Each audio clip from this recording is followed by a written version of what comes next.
Struktur bertahan 4-2-4 diaplikasikan oleh Real Betis untuk meredam serangan yang dilakukan oleh Barcelona. Ya, Barcelona harus puas bermain imbang 2-2 saat menghadapi Real Betis dalam lanjutan Liga Spanyol. Terlebih dahulu, Barcelona ciptakan gol di menit 39 lewat Robert Lewandowski, assist dari Jules Koundé.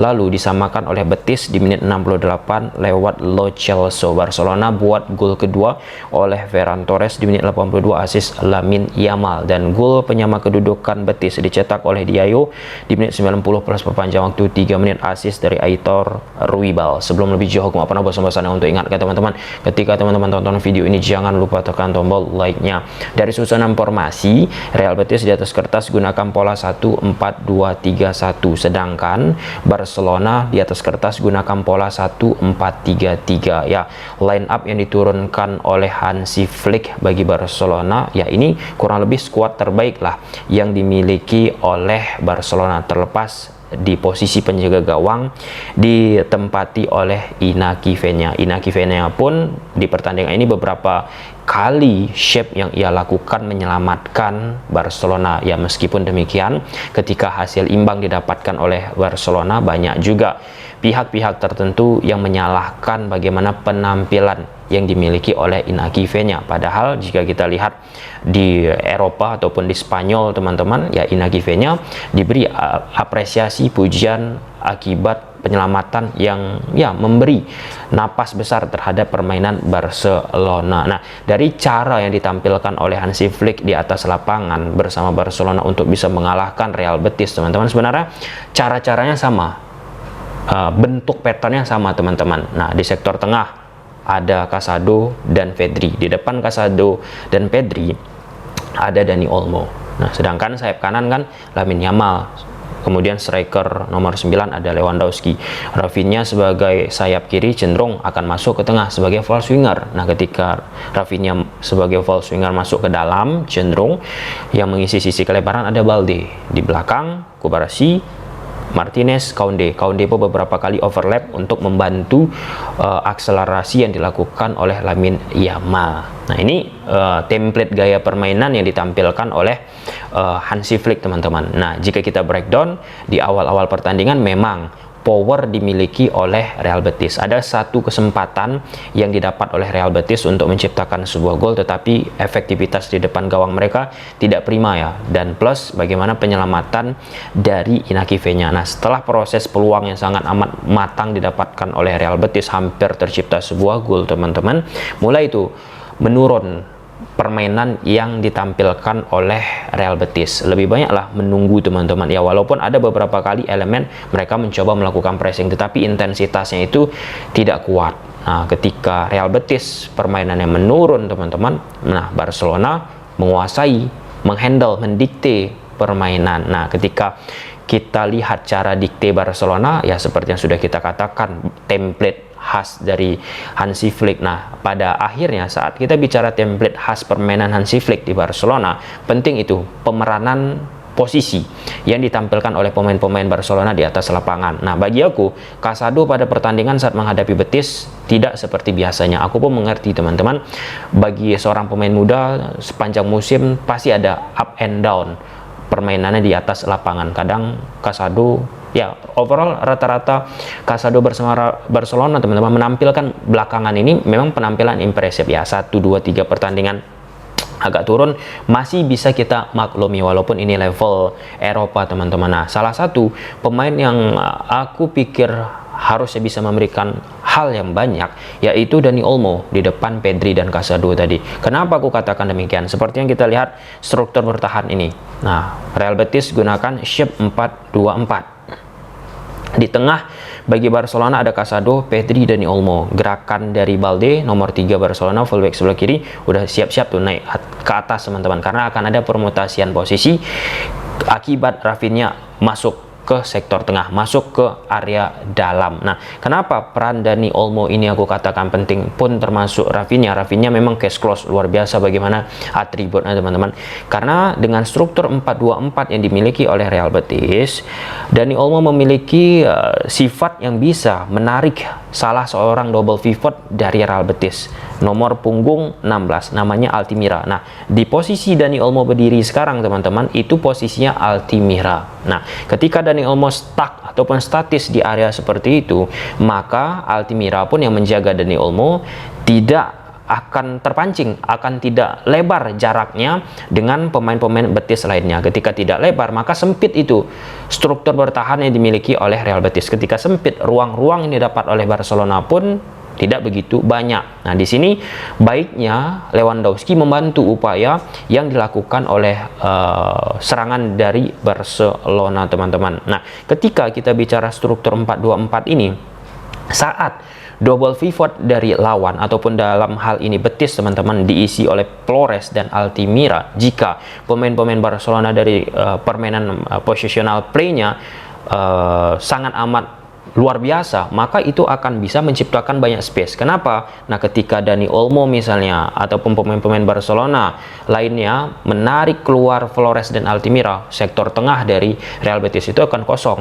Nah, tinggal bagaimana melewati 4 pemain depan sebagai breaking line Real Betis untuk dalam memprogresikan bola. Nah, bagi Betis untuk babak pertama, teman-teman, mereka terlalu nyaman dengan 4-2-4 sempit Nero yang mereka aplikasikan seperti grafis tadi. Dan itu memang berhasil mengantisipasi bagaimana upaya yang dilakukan oleh Barcelona. Terlepas satu gol yang dimainkan oleh Barcelona, dan itu aku sepakat ya, cara untuk membongkar 4-2-4 Nero yang dimainkan oleh Real Betis ya kombinasi, kemudian aliran bola yang cepat, dan diimbangi oleh pergerakan orang ketiga, third man run. Nah, itu kan teraplikasi pada saat proses gol Barcelona. Nah, selepas itu Barcelona dari sisi progresi bola lamban. Nah, itu diakui oleh Hansi Flick sendiri, teman-teman, yang biasanya sangat amat vertikal, progresif, ini ketika menghadapi 4-2-4 cenderung lamban. Nah, struktur 4-2-4 ketika bertahan ini pun ya, ini kalau nggak salah aku, teman-teman, pengamatan aku mengikuti sepanjang karir Hansi Flick bersama Barcelona, struktur bertahan menghadapi Barca, dan itu berjalan ya di atas lapangan secara oke, teman-teman. Dan ya, ini bukan tak mungkin menjadi salah satu identitas yang bisa saja ditiru oleh lawan-lawan saat menghadapi Barcelona. Nah, memang ketika kita bicara dominasi yang dilakukan oleh Barcelona, tekanan, gigitan, kemudian akselerasi penetrasinya itu sangat amat minor. Terlepas aku melihat ya, ini elemen yang sangat amat penting ya bagi ketika kita menyaksikan Barcelona. Tendangan-tendangan dari luar kotak penalti, sadar nggak, teman-teman? Minimalis banget dilakukan. Minimalis banget dilakukan sehingga nggak ada efek kejut diberikan. Nah, selain daripada sektor tengah yang memberikan perbedaan sangat amat luar biasa, yaitu sektor sayap. Ini nggak bisa kita pungkiri sistem yang dimainkan oleh Hansi Flick.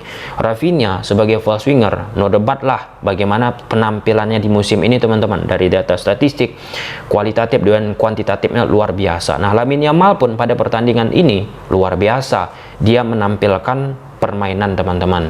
Nah, ketika kita bicara sistem yang sudah kentara, efek dari permainan pemain yang mengisi sektor sayap Hansi Flick jika tidak capable, tidak memiliki kapasitas, maka akan sulit itu teraplikasi. Nah, di babak kedua Real Betis pun yang tadinya seperti menahan energi di babak pertama, kan agak-agak ngantuk-ngantuk juga kita nonton pertandingan babak pertama. Nah, di babak kedua mereka menekan terus, habis-habisan mereka tekan, teman-teman, pakai power, dan itu menyulitkan pemain-pemain Barcelona untuk mengendalikan lagi seperti biasanya, teman-teman. Di babak kedua pun Hansi Flick bersama Barcelona melakukan pergantian pemain. Rafinha ditarik keluar, Olmo ditarik keluar, dimasukkan Ferran Torres dan Frenkie de Jong.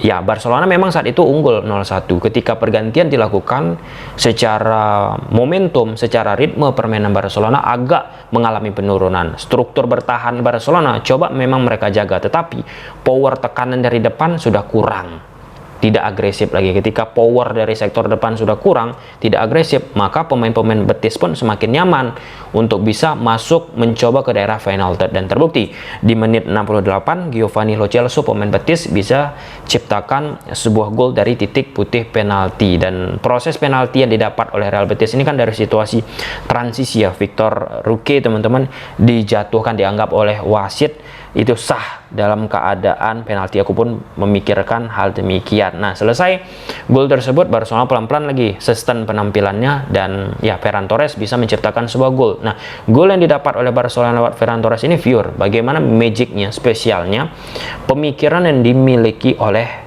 Lamine Yamal, visi dan misi ya teman-teman. Dia bisa mengetahui akan bisa nih dimanfaatkan oleh Ferran Torres dan menempatkan bola di area tersebut, mengingatkan kita ketika Messi masih tampil di Barcelona. Nah, umpan-umpan seperti itu kan biasa ditampilkan oleh Messi, Iniesta, Xavi teman-teman. Nah, ketika itu dilakukan oleh Lamine Yamal, ke flashback lah terhadap apa yang ditampilkan oleh Messi. Nah, setelah gol kedua lagi Barcelona menurun penampilannya. Betis coba meningkatkan lagi, dan mereka bisa ciptakan gol di akhir-akhir babak tambahan waktu di menit 90 plus perpanjangan waktu 3 menit lewat Diallo. Nah, di momen gol tersebut pun, nah inilah banyak menyalahkan Inaki Peña teman-teman, bagaimana tidak mampu dianggap berkomunikasi dengan Inigo Martinez, dan sebaliknya Inigo Martinez juga dianggap tidak mampu nih menutup bagaimana Diallo. Nah, di momen tersebut mengambing hitamkan itu aku pikir cukup menarik aja ketika